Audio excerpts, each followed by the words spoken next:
नदियाला पूर वाहून गेल्या काशा कुशा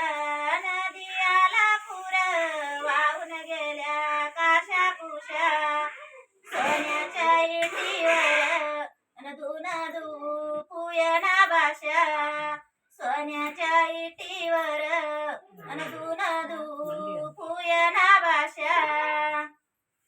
बांधिल्या शिदुऱ्यान बैत्यावाल्या नागावाल्यान बांधिल्या शिदुऱ्या बैत्यावाल्या नागावाल्या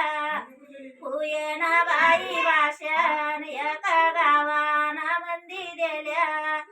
फुयना बाई भाषान एका गावा मंदीना दिल्या साप बोलती गप्पाशी चाल आत्या माहेराला जाऊ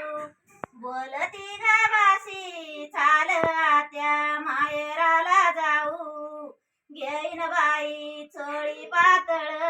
आणि माझा बाप तुझा भाऊ घेईन बाई चोळी पातळ आणि माझा बाप तुझा भाऊ. नमस्कार, या माझ्या आईच्या आत्या आहे.